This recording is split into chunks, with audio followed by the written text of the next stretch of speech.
beauty of getting married in the story in this strange way. But anyway, so he helps these girls and he's sitting in the shade. These girls go back home because they only came to the lake to feed their animals. So they go back home, but they go back home early. The first thing to note is that it's a very unusual marriage. What makes it unusual? Musa alayhi salam accidentally, he was trying to stop a police officer from hurting someone, and he got in the middle of the fight and he threw a punch a little too hard and the police officer died. And I'm fast forwarding, now he is wanted for murder in Egypt. So he's considered a criminal, and the order given to the police is shoot on sight. They're not interested in arresting Musa alayhi salam. They are going to, if they find him, they will kill him and ask questions later. So that's the idea. Now, knowing that, one of his friends told him, in the Quran we learned this, إِنَّ الْمَلَأَ يَأْتَمِرُونَ بِكَ لِيَقْتُلُوكَ, in the same surah, Surah Al-Qasas, that the police chiefs have already made a secret plan to kill you. So don't turn yourself in to the police, because the police have decided there's not going to be a trial. You're not going to court. You're not going to jail. You're going to be killed. They will kill you. So he runs away. فَخَرَجَ مِنْهَا خَائِفًا يَتَرَقَّبْ. He runs away from Egypt. He runs away from Egypt into the desert. And in the desert, there are no roads. There's no way you know where you're going. But Allah guided him, and Allah says, وَلَمَّا تَوَجَّهَ تِلْقَاءَ مَدْيَنَ, when his face turned exactly in the direction of Madian, قَالَ عَسَى رَبِّي أَن يَهْدِيَنِي سَوَاءَ السَّبِيلِ, he said, maybe, hopefully, my Rabb will guide me to the most straight path. He doesn't even know that he's facing Madian. Madian is many, many, many days of, maybe weeks of travel away. But he just turned his face in a certain direction, and Allah just put in his heart to make this dua, and he went in that direction. Now you know something about the desert. If you go 1 degree off, you might end up making a giant circle. You end up where you started. You will have no idea if you're going the right way or not. And yet somehow he finally reaches, and Allah describes, وَلَمَّا وَرَدَ مَاءَ مَدْيَنَ. So what the background that I want to emphasize is that Musa alayhi salam is number one wanted criminal right now in Egypt. And if you find him, you better tell the authorities. So he escaped the world's biggest superpower right now. 2, he's homeless. He has no job, he has no money, he has no other food, nothing. And he reaches this lake near Madian, and he finally finds a rock or a tree, and he sits under the tree to relax. And when he relaxes, he sees people are bringing their sheep and their goats and their cows, and they're giving their animals water from obviously it's the desert, so very few places that have water, they're going to bring their animals to give them water. And he's watching this scene. So he says, Allah Azza wa Jalla describes, وَلَمَّا وَرَدَ مَاءَ مَدْيَنَ وَجَدَ عَلَيْهِ أُمَّةً مِّنَ النَّاسِ يَسْقُونَ. When he reached the waters of Madian, he saw a group of people, they were giving their animals water. And then he says, وَوَجَدَ مِن دُونِهِمْ إِمْرَأَتَيْنِ تَذُودَانِ. He saw 2 women far away, and they were pulling on their animals. Their animals want to drink, and the girls are not letting them drink. So all the men are giving their animals food, drinking, and the 2 women are pulling their animals back, but the goat wants to drink and is fighting with the 2 girls. So he leaves the shade and he went up to them and said, "Ma khatbukuma? What's wrong with both of you? What's your story? Why are you doing this?" And so they were tough and they responded to him. They said, "La nasqi hatta yustir ar-ri'a." We're not going to give our animals water until all the other men and all their animals are done. We don't go down there and we don't want to be alongside these other men. What is Allah telling us? Those men were not very respectful towards women. And if they go down there, they will be inappropriate and they will behave badly towards them. They will harass them. They will, say things to them, behave a certain way. They're protecting themselves by keeping themselves back until those men are done, because they don't know how to be around women. Now Allah Azza wa Jalla is telling us a story about women that are living in a situation where it's very difficult for them to earn a living. They basically work in a farm, they take care of animals, but they live in a society that doesn't respect women. And it's harder for them to make the living than it is for the men. They have to do 2, 3 times the work because they have to hold the animals back. Musa alayhi salam sees this whole scene, he grabs the animals and he gets them food. He gets them to drink.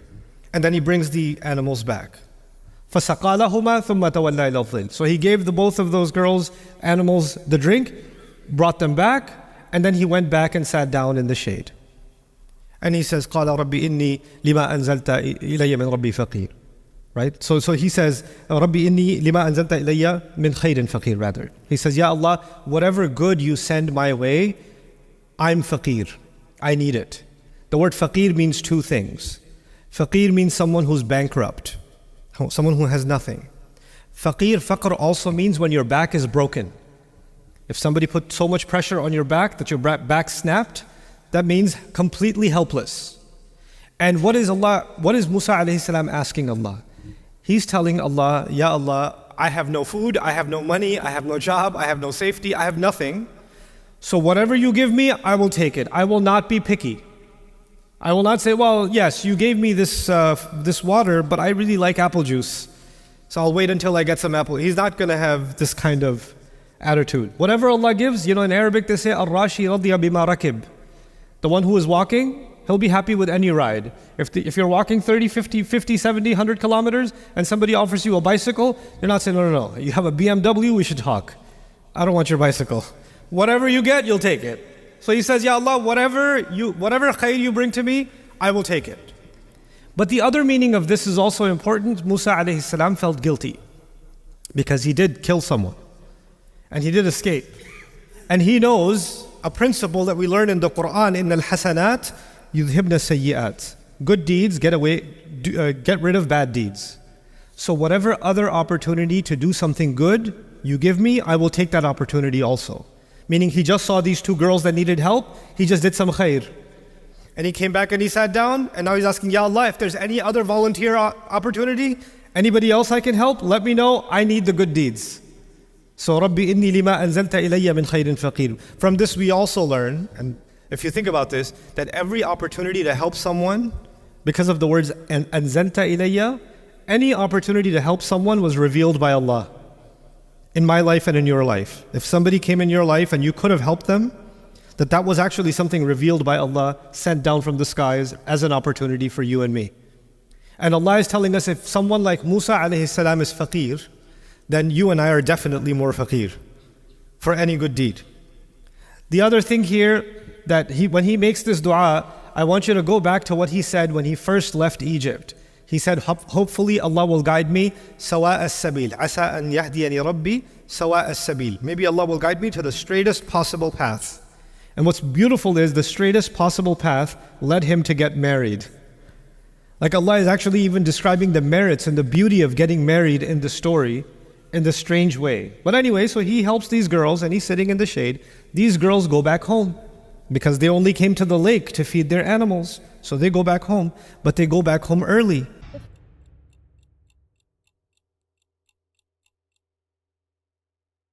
Because usually they wait for all the men to finish and then they go back home. Now they show up home 5 hours early. And their old father, who cannot work anymore, he says, basically, the Quran doesn't tell us, you can assume logically, why are you home early? What happened? And they say, well, there was this man, he was very strong, he just took our animals, and these girls, they deal with men outside all the time. So when they talk about Musa alayhi salam, they're telling their father, this was not like other men. His behavior was different. He was not looking at us the way other men look at us. He wasn't talking to us like other men talk to us. He didn't help us and he followed us home or he was staring, nothing. He just went back under the shade and he just disappeared. And the father is very intelligent. He knows that he sends these girls out every day for work in a corrupt society. And if you're living in a corrupt society, finding a good husband for your daughter can be very difficult. You don't know who's who. Everybody's bad out there. And you want to find a good match for your daughter. So even when he hears this description from his daughters, he realizes this is a good man. In his head, he's already got a plan. And the father understands his daughter. So the way she's talking about him, he can tell she liked his character also. So what does he do? He sends one of them back to get him. Now, if I'm a father and I have 2 daughters, and I'm going to go get a man, it's safer to send 2 daughters. Doesn't it make sense? Send both girls.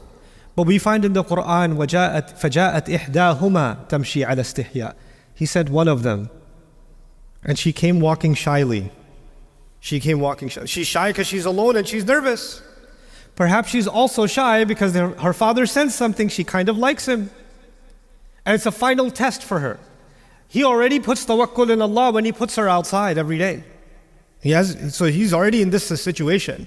He trusts his daughter. He trusts his daughter. So he sends her out and he says, bring this man. فَجَاءَتْ إِحْدَاهُمَا تَمْشِي عَلَى استحياء. Now when Musa alayhi salam sees this girl again, he's like, what do you want? You need more help? Why are you here? So she feels shy and she says, Inna abi yad'uka. So she makes sure he understands, no, I'm not interested. My father is calling you. Inna abi yad'uka. لِيَجْزِيَكَ أَجْرَ مَا سَقَيْتَ لَنَا. So he can pay you for what you gave us, for the help you gave us. He wants to pay you. Now the simple question is, did Musa alayhi salam do this for the sake of Allah? Or did he do this to make money? He did it as an act of ibadah. That's what he did. His niyyah was for Allah. But this woman comes and says, my father wants to pay you for your work. Musa alayhi salam could just turn around and say, Jazakillahu khairan, but I did that fi sabilillah. I don't want anything from this dunya. Thank you so much. I'm going to go back and make dua to Allah. Because I did it for the niyyah of ibadah. That's it. But Musa alayhi salam says, sure, let's go get paid. They go. So why did he accept it? Why? Because Allah is teaching us how to understand dua. When Musa alayhi salam said to Allah, Ya Allah, whatever good you send my way, my back is broken, I will not be picky. And when this woman comes and says, my father would like to pay you, he understands Allah just answered his dua. He doesn't need to be more picky. He doesn't need to be more Islamic than Islam. I'm not saying this is for the sake of Allah, I don't want anything dunya. Yes, I need dunya, I just asked Allah for some dunya. So he goes. And when he feeds, when he goes to the father, he tells the father asks him, what are you doing here, young man? I've never seen you before. They have a conversation. And the two girls are also listening from the side. And he says, فَلَمَّا جَاءَهُ وَقَصَّ عَلَيْهِ الْقَصَصِ. When he came to him, he told him the whole story. What's the whole story? I was born in Egypt. I was raised in the palace. I accidentally killed someone. I'm wanted for murder. I escaped the country. I'm a fugitive. I'm an illegal alien. I don't have a visa here. I don't have any citizenship here. I have no job here. I have no money. I am bankrupt. And here I am. So now the father knows that this young man, he's a good guy. He's a good young man. He's honest. But the world's biggest military wants to kill him, and he's homeless, and he's bankrupt, and all of this, and the girl calls the father. The girl says, Ya abati istajirhu. Dad, I love you, give him a job. Dad, give him the girl says to the father, give him a job. The father understood, if he gives him a job, there are two young girls in the house, and this young man in the house. You can't give him a job. This doesn't work. So she is speaking kinaya. She's speaking indirectly. Give him a job means, can you marry me to him? I know other men outside. They're not good like this man. I like this man. I like him enough. I trust him enough that he can work in this house. Remember, they don't even trust men enough that they can go to the same lake. Remember that? But she trusts this man enough that he can work in this house. And she says it to her father, we can hire him. He can work for us. The father understood the girl. And he goes to Musa alayhi salam. Inni uridu an unkiha ihda ibnatayya hatayn. I want to marry one of my two girls to you. Now, think about the marriage proposal. This young man came and said, I am illegal, I'm wanted, I have a criminal record, wanted for murder, I don't have a job. And the father says after 5 minutes, yeah, I think you should marry my daughter, it's a good idea. And he says, the father says, but you have to work for me for 8 years.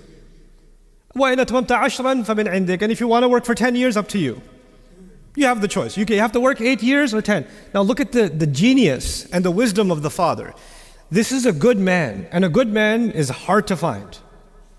But you know what? If the man doesn't have the degree you wanted, he doesn't have the job you wanted, he doesn't have the papers you wanted, etc., etc. But he's a good man, that much you know now, 100% that's a good man. Then all the other things can come from Allah. Goodness, I don't know if that will come from the sky or not. The character is there. All the other things we can help him with. So when he says you have to work for me, He's not asking Musa for a favor, he's doing Musa a favor. Now Musa has a job. Now Musa alayhi salam is married to one of the girls. The father is also happy because one of his girls is married. Now they also have a protector in the house. Everybody benefits. Everybody benefits.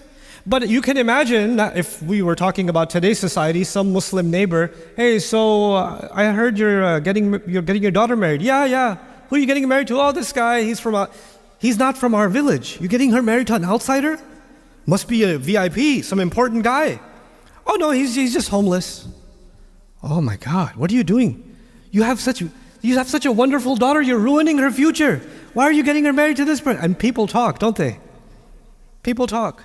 And when people start talking, people say, I don't know, this marriage he's a good guy, but people are doing too much talking. I don't think we can go forward with this marriage.